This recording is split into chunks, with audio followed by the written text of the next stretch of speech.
Welcome to Main Street Motivations. I'm your guest host today, Sean Sappenfield, and today we have TaNeá Graves with G2 Gallery, located here in beautiful downtown Jefferson City, and we're going to speak with TaNeá about her business and her vision for her business. Well, let's get right to it, TaNeá, with the interview. Again, thank you for joining us today. Thank you for having me. Could you tell us a little bit about G2 Gallery, and then could you also tell us about your initial vision for the business? Sure. What we decided to do, actually my business partner and I opened the business about 6 years ago. G2 Gallery is a full-service catering facility, and we do all of our catering on site. We can hold banquets here for legislative events, wedding receptions, Christmas parties, but then we also do off-site catering. So we can take our food to anywhere. We've done all kinds of events as far as over at the Capitol. We've done campaign events. We've had wedding receptions off-site, all that kind of stuff. So that's really what we do in a nutshell. Well, you obviously have a very nice business now. How long have you been in business here at this location? We opened January of 2007, so this is our 6th year. 6 years? Yeah, yeah. 6 year so anniversary. I know, well, it's very exciting. Congratulations. Business owners, especially when they start up a business, there are certain hurdles or obstacles that every business owner encounters. Could you give us a little background of maybe a few of those hurdles that came along when you began your business? When we started the business, it was really a labor of love for us. We're not from wealthy families. We didn't have a lot of income. And so really what Casey and I struggled with the most in the beginning was financing. It's a common problem for a lot of individuals to figure out financing, especially in this economy. Might have been a little easier when we started, but writing that business plan, making sure that we had a solid game plan of really what we were going to do, and then being able to take that to a bank and talk to people and make sure that it was affordable for what we were going to do as well. One of the things that has helped us tremendously is that we found a leased space, and so we didn't have to come up with the capital to actually own this space, and that made it affordable for us to get involved earlier than we probably would have been able to without that. There are always, as you said, there's obstacles with a small business owner, and when you get into the business, but also there's usually a mentor or someone that you feel comfortable about going to with questions, concerns, or issues. Did you have someone like that in your life in the beginning or even now? Absolutely. We were in the business beforehand. Both of us worked. I worked as a banquet coordinator. My business partner Casey worked as a chef at other small restaurants, but we didn't know about the starting of the business and how to actually run a business. And so we looked to a lot of community members for help. One of the things that we did that was probably the most beneficial was we got involved with associations. The Downtown Jefferson City Association was fabulous. We made a lot of great contacts, and they were able to help us out with any questions that we had. They helped us get out there in the community and start marketing ourselves, and that was really instrumental. The Chamber of Commerce, again, we used those resources that were available to us, and honestly, just some local business people that we made friends with or we had an event for or something like that, that people are really, really willing to help. If you will reach out to them and ask some questions, we've found that we've had great relationships here in Jefferson City, and it's just been phenomenal. Excellent, excellent. Very good to hear. Catering in the restaurant business here in Jefferson City is very competitive, and you can see that around town with all of the establishments. How does G2 Gallery separate themselves from the competition? What is your niche? Sure. When we started our business, we wanted to provide upscale events at affordable prices. We wanted to have an independent banquet center, which is not something that you find everywhere. Most banquet centers are attached either to a restaurant or to a hotel. And so we wanted an independent venue that people could go to where they could have a nice private event. They could get some things that they don't necessarily see everywhere. We try to provide comfort foods with an upscale twist.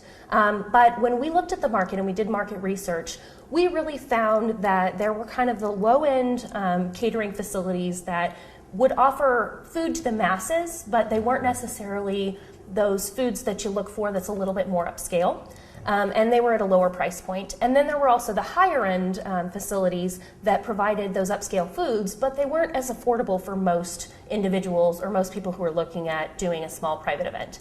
And so when we found this space, which is a gorgeous upscale space, we were able to really hit that niche. And so we provided we did all of our pricing in between those two categories.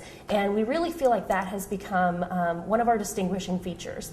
The other thing that we do to distinguish ourselves is we are, the closest banquet center to the Capitol. So we are our location has been key to what we do, and that's really a distinguishing factor for us as well. You just mentioned your relationship, when the legislature is in session, weddings and events. What is the time of the year that is, I guess, the most pressing for you? Well, we actually have 3 seasons here. We do legislative events throughout the first part of the year. The legislature is in session from January through May. So we do a lot of legislative events. The senators and representatives, they love walking over from the Capitol. It's quick and easy for them, and they get a little bit different thing than they can get every place else. So we do that a lot. Weddings take up usually from about March to October, so that's pretty busy on the weekends. We're pretty full. And then, of course, Christmas is always a very popular season.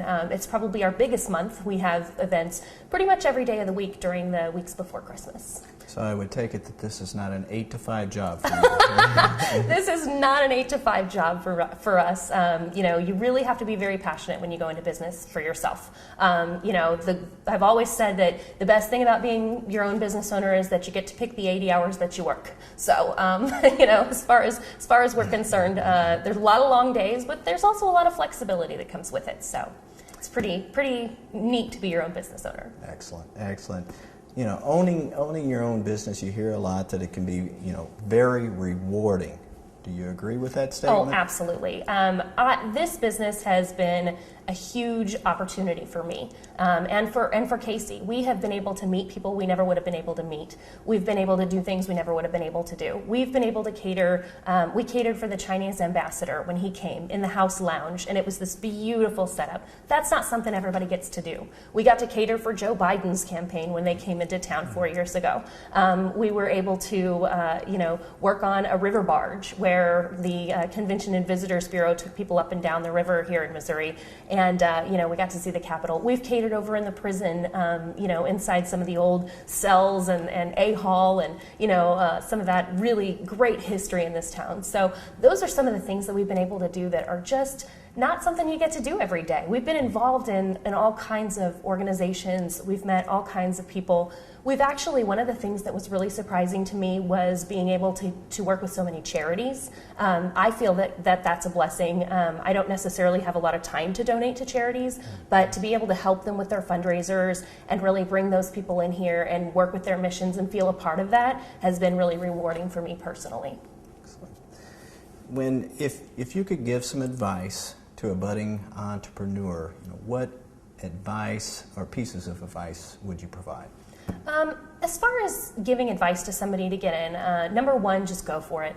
There's never going to be the right time to actually start that business. You have to, if you've got the vision, do it today. Don't put it off till tomorrow. Also, recognize your strengths and also recognize those areas that you're not quite comfortable in.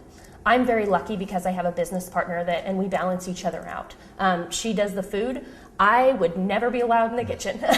So, we balance our strengths and weaknesses very well. But for instance, we're not very good at accounting. That was just not something that neither one of us had any experience in. And when I started, I wish that someone had said to me, you know what, you really need to go get a good accountant. It's very difficult to go through some of those things if you don't know what you're doing. And nobody said that to me. We just kind of assumed that you just did it. And we've now found a great accountant. But it took us a while to figure out we need to learn what we're not good at and then find somebody who is good at that and let them do it for you.